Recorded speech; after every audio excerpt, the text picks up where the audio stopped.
नमस्कार विद्यार्थी मित्र हो, मी श्री सानपार यांचं शिक्षक साने गुरुजी निवासी विद्यालय केज. तर मुलांनो, आज आपण इयत्ता 7वी इतिहास विषयाचा घटक 3 धार्मिक समन्वय हा घटक पाहणार आहोत. बघा, भाषा आणि धर्म याची विविधता ही भारतीय समाजाचं एक महत्त्वाचं वैशिष्ट्य आहे. म्हणजे आपल्या देशामध्ये अनेक भाषेचे लोक राहतात, अनेक धर्माचे लोक राहतात, म्हणजे त्याच्यामध्ये काय आहे, विविधता आहे. परंतु भारतीय समाजाचं एक महत्त्वाचं वैशिष्ट्य मानलं गेलं आणि या वैशिष्ट्याची दखल घेऊन भारतीय संविधानामध्ये सर्व धर्म समभावाचं तत्व स्वीकारलं गेलं.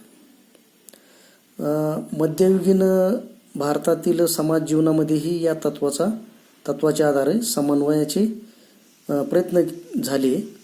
परंतु भक्ती चळवळ असेल, शीख धर्म किंवा सुफी पंथ असतील, आपल्या समाजात एक वैशिष्ट्यपूर्ण स्थान त्यांच्यामध्ये निर्माण करण्यात आलं. भारताच्या निरनिराळ्या प्रदेशामध्ये व विविध विचारधारा त्या काळामध्ये आजही किंवा पूर्वीच्या काळी सुद्धा निर्माण झालेल्या होत्या आणि त्याबरोबरच ईश्वर भक्तीबरोबरच धार्मिक आणि सांप्रदायिक समन्वयावर त्या काळात भर दिला गेला. यासंबंधीची माहिती आपण या पाठात घेणार आहोत. बघा, भारतीय धर्मजीवनात प्रारंभी कर्मकांड आणि ब्रह्मज्ञान यांच्यावर विशेष भर दिला गेला होता. परंतु मध्यंतरीच्या काळामध्ये हे दोन्ही मार्ग मागे पडले आणि मग मध्ययुगात काय झालं, भक्ती मार्गास महत्त्व प्राप्त झालं. तर भक्ती मार्गामध्ये सुद्धा अधिकार भेदाचे फाजील महत्त्व नसल्याने धार्मिक समन्वयाला आणखी चालना मिळत गेल्या. एकंदरीतच भारतातील वेगवेगळ्या प्रांतामध्ये जे स्थानिक परिस्थितीला अनुसरून भक्तिपंथाचे वेगवेगळे आविष्कार त्या काळामध्ये आढळून येत होते. अनेक पंथ संस्कृत भाषेऐवजी सर्वसामान्यांच्या भाषेचा अवलंब करू लागले आणि प्रादेशिक भाषेच्या विकासासाठी या धार्मिक चळवळीचा हातभार जाऊ लागला. भक्ती चळवळ यामधला पुढचा एक मुद्दा आहे भक्ती चळवळ. बघा, भक्ती चळवळीचा जो उगम आहे तो दक्षिण भारतामध्ये झाला आणि त्या काळात या भागात नायनार आणि आळवार या 2 भक्ती चळवळी होत्या. त्यामध्ये नायनार हे शिवभक्त होते तर आळवार हे विष्णू भक्त होते.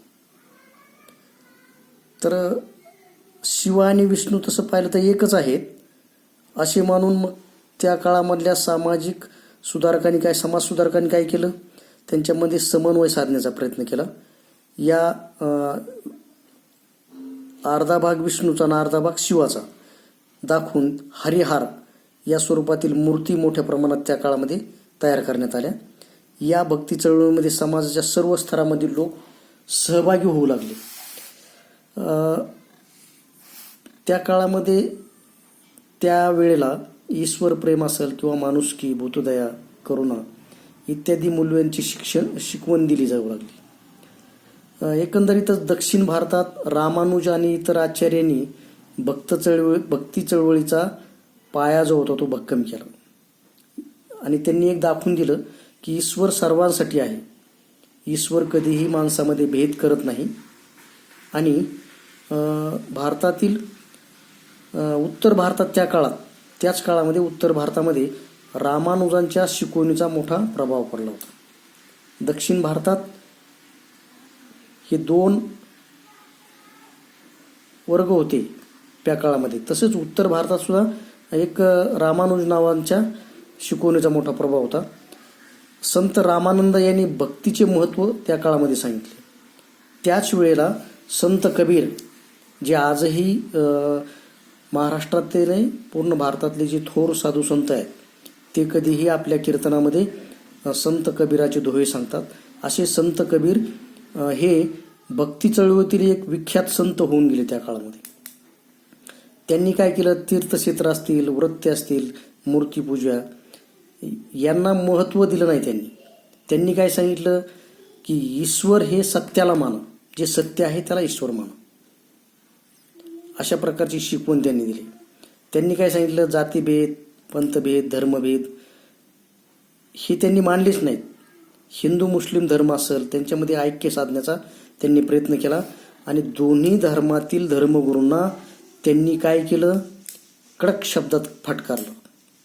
त्या काळामध्ये बंगालमध्ये चैतन्य महाप्रभू यांनी कृष्ण भक्तीचं खूप महत्त्व सांगितलेलं आहे.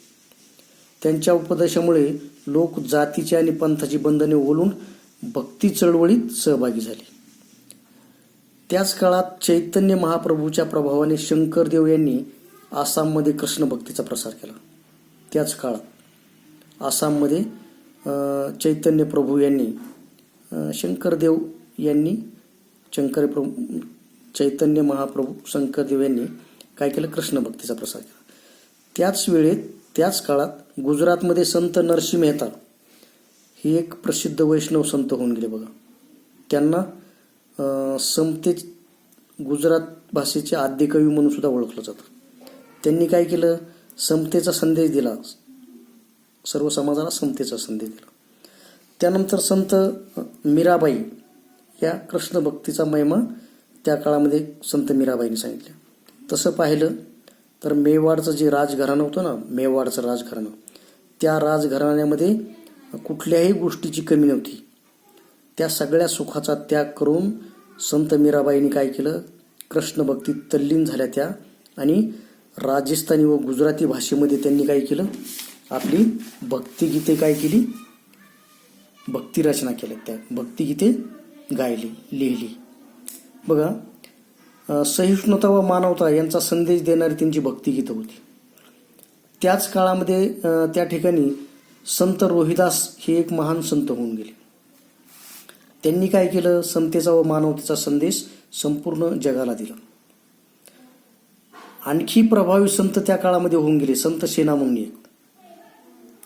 हिंदी साहित्यातील दुसरे महाकवी, ज्यांना महाकवी म्हणून संबोधलं जातं, असे सूरदास यांनी सूरसागर हे काव्य लिहिलं. कारण कृष्ण भक्ती हा त्यांच्या काव्याचा विषय आहे. कुणाच्या? महाकवी सूरदास यांच्या. त्याच काळामध्ये एक मुस्लिम संत होऊन गेले, रसखान. त्यांनी सुद्धा कृष्ण भक्तिगीते लिहिली. ती खूप ऐकायला रसाळ आणि मधुर होती. तुळशीदासाच्या रामचरितमानस या ग्रंथात राम भक्तीचा सुंदर आविष्कार त्या काळामध्ये पाहायला मिळाला. तो आजही आपण वेगवेगळ्या ठिकाणी गाताना, ऐकताना पाहतोय. त्याच काळामध्ये आपल्या महाराष्ट्राच्या शेजारचं जे राज्य आहे कर्नाटक, या ठिकाणी महात्मा बसवेश्वरांनी लिंगायत विचारधारेचा प्रसार केला. त्यांनी काय केलं? जातीभेदाला विरोध केला आणि श्रम प्रतिष्ठेला महत्त्व दिलं. हे प्रसिद्ध वचन होतं त्यांचं. कोणतं? काय कवे कैलास हे त्यांचं प्रसिद्ध वचन होतं. अर्थ श्रम हा कैलास होय असा त्यांचा मानस होता, त्यांचं म्हणणं होतं. खरा अर्थ हा कशाला प्राप्त होतो? श्रमाला. महात्मा बसवेश्वरांनी काय सांगितलं? श्रम हाच कैलास आहे. आपल्या चळवळीमध्ये महात्मा बसवेश्वरांनी काय केलं? सर्वांना सहभागी करून घेतलं. स्त्री असो, पुरुष असो, लहान असो, कुठल्याही धर्मातली व्यक्ती असो, त्यांनी धर्मचर्चेत सर्व जातींच्या स्त्री पुरुषांना सहभागी करून घेतलं. आपली शिकवण त्यांनी कन्नड या लोकभाषेमध्ये वचन साहित्याच्या माध्यमातून सर्वांपर्यंत पोहोचवली आणि त्याच काळामध्ये त्यांच्या कार्याचा समाजावर खूप मोठा परिणाम झाला. तसं पाहिलं तर महात्मा बसवेश्वराच्या अनुयायांनी मराठी भाषेतही अनेक रचना केलेल्या आहेत. त्यापैकी मन्मथ स्वामी यांनी लिहिलेल्या परमहंस हा ग्रंथ प्रसिद्ध आहे. परमहंस हा ग्रंथ प्रसिद्ध आहे. कर्नाटकमध्ये पंप, पुरंदरदास इत्यादी थोर संत त्या काळामध्ये होऊन गेले आणि त्यांनी कन्नड भाषेत अनेक भक्तिगीते रचलेली आहेत. तर अशा पद्धतीनं धार्मिक समन्वय या पाठामधून आज आपण या ठिकाणी भक्ती चळवळ कशा पद्धतीनं पुढे पुढे बदलत गेली याविषयीची माहिती आज आपण घेतलेली आहे. पुढील व्हिडिओमध्ये आपण आणखी महानुभाव पंथ आणि सुफी पंथ यांनी कशा पद्धतीने त्याच्यामध्ये बदल घडवून आणला याविषयीची माहिती घेणार आहोत. आज या ठिकाणी आपण थांबूया.